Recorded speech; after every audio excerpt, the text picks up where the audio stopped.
بحرین کا کوئی تاجر ہے، اس کی یہی حیثیت تھی جیسے 2 4 6 آئل فیلڈ کا مالک آ رہا، امام کے پاس پہنچے اور تنہائی تو نہیں ہے، ایسے امام کا کمرہ کھلا ہے، ہر آدمی آ سکتا، وہ بھی آ گئے اور سلام کر کے کہا کہ مولا میں زیارت کے لیے بھی آیا ہوں بحرین سے مدینہ. یہ زیارت خالی روزوں کی نہیں ہے، پہلی زیارت تو خود امام معصوم کی ہے. کہا کہ اگر وہ تمہارے سامنے نہ ہو تو ان کے روزوں کی زیارت کرو. سبحان اللہ. تو یہ تو بعد میں آئی، اصل تو چہرے کی زیارت ہے. جیسے پیغمبر کا اصل جملہ ہے کہ نظر الی وجہ علی عبادت، علی کے چہرے کو دیکھنا عبادت ہے. تو جب کسی نے کہا کہ مولا یا رسول اللہ وہ لوگ جو علی کے بعد دنیا میں آئیں گے علی کی زیارت نہیں کر سکتے، تو پیغمبر نے وہ جملہ کہا جس کے لیے آج آپ یہاں آئے ہیں کہ اگر چہرے کی زیارت نہیں کر سکتے تو ذکر و علی عبادت، جمع ہو کے ذکر ہی کر لو، یہی عبادت ہے.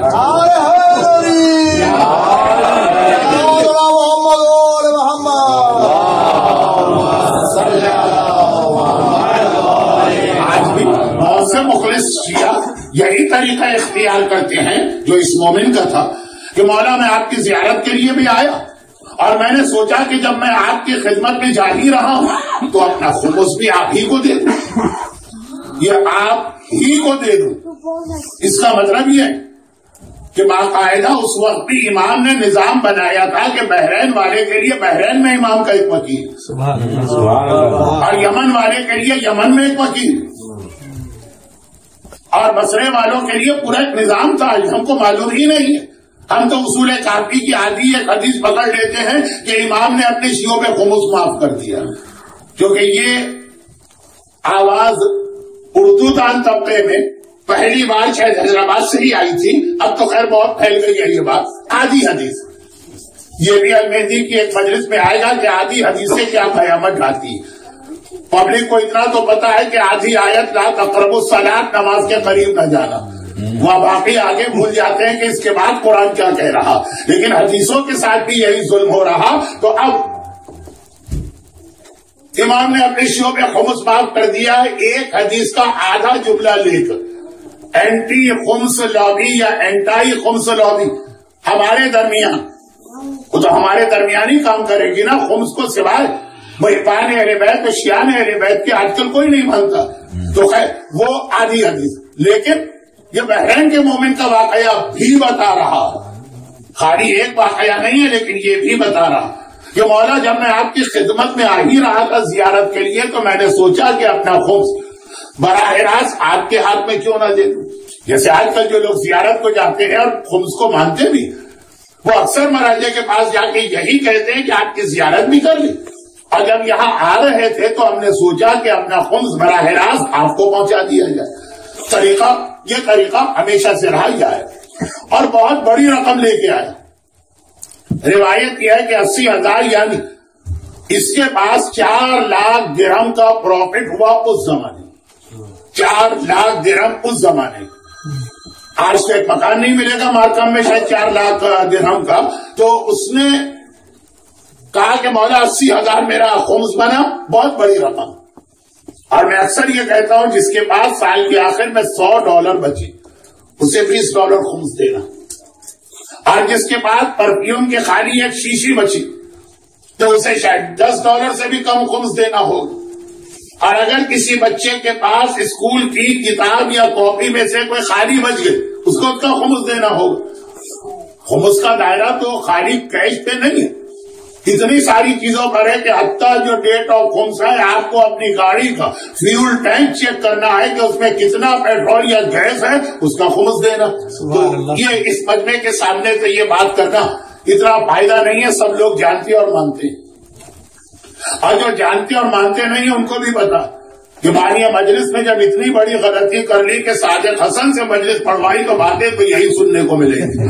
اچھا، تو خلاصہ یہ ہے کہ خمس، لیکن یہ خمس دینا پھر بھی آسان ہے کہ $100 میں 20 نکال کے دے دی. اور جب یہی $100 والا کبھی کسی سال اسے $1,00,000، جسے آپ شاید آج کل 100,000 کہتے ہیں، لیکن جو نسل میرے سامنے وہ زیادہ کمفرٹیبل لاکھ میں ہی ہوگی. اور میں بھی اسی میں ہوں. یہ 1 ملین آپ کو کبھی پروفٹ ہوا، اس میں سے $2 خمس نکالنا یہ بہت بڑا مسئلہ ہوتا. میں کتنے لوگوں کو اس ٹورنٹو میں جانتا ہوں. میں کب سے آ رہا ہوں؟ 1983 سے. تو کتنے سارے لوگ ہیں ان کے سارے حالات میرے سامنے ہیں کہ کبھی ایک مکان رہنے کو نہیں تھا، چھوٹے سے فلیٹ میں کرائے پہ رہتے تھے. آج ماشاءاللہ 2 3 4 پراپرٹیز. رہنے کا مکان ضرورت ہے، انویسٹمنٹ پراپرٹی ضرورت نہیں ہے، اس کا خمس دینا وہ لاکھوں میں بنتا. اب جا کے وہی $100 پہ $20 خمس دے دینے والا، اب جب اتنی بڑی رقم ہوتی ہے تو مسئلہ مشکل ہو جاتا ہے، پھر یہ رقم ہاتھ سے نکالنا مشکل. خیر اب یہ باتیں کہیں اور جا رہی ہیں، میں آ جاؤں تو یہ 80,000 درہم اس زمانے کے لے کے آئے، جو کم سے کم بھی آج کے اعتبار سے 8 ملین 10 ملین تو بنے ویلیو کے اعتبار سے. اور پھر امام کے سامنے یہ رقم رکھی، لیکن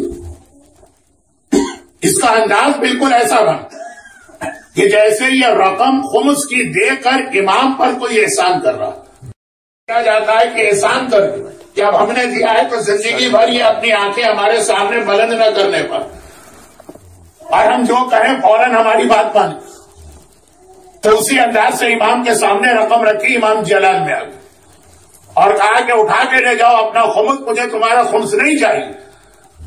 خمس دے کر تم ہم پر احسان نہیں کر رہے، خمس لے کر ہم تمہارے اوپر احسان کر رہے ہیں کہ جس کی وجہ سے 80,000 ہم نے لیے تو باقی جو تمہارے 3 سوا 3 لاکھ ہیں اس کی وجہ سے وہ پاک ہوئے اور تمہیں اس کو استعمال کا حق ملا ہے. یہ اگر ہم نہ لیتے تو وہ بھی حرام رہتا.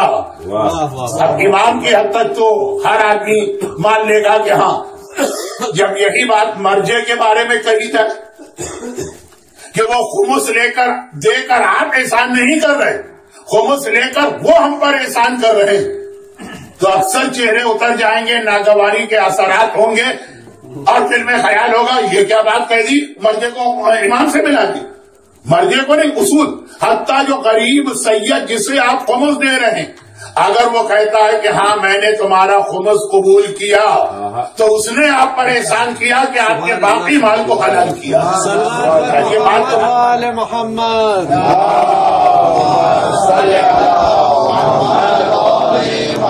یہ اسی موضوع پہ چلا جاؤں تو بات کا تو رخ ہی بدل جائے گا. اگرچہ خمس بھی ہماری قوم کا اہم مسئلہ، خمس کی ادائیگی کا طریقہ کار بھی اہم مسئلہ. خمس دینے کے بعد یہ خیال بھی نہ آنے پائے کہ چلے مرجے سے تو ہمارا کہیں کانٹیکٹ ہوتا نہیں، غریب سیدوں سے تو ہوتا ہے نا، کہ پھر یہ توقع ہوتی ہے کہ یہ ہر چیز میں ہماری ہاں میں ہاں ملائیں. میں تو ایسے لوگوں کو جانتا ہوں پیسے والے کہ اس کو خمس دینا بند کر دیا جسے 10 سال سے دے رہے، کیونکہ جب وہ جماعت کے الیکشن میں کھڑے ہوئے یہ صاحب تو اس غریب نے ان کو ووٹ نہیں دیا. تو اب بات کہیں سے کہیں لے کے اصول وہی چل رہا کہ تم اللہ پہ احسان نہیں کر رہے اگر اللہ کی عبادت کر رہے ہو. برحمتك يا أرحم الراحمين وصلى الله على محمد وآله الطاهرين.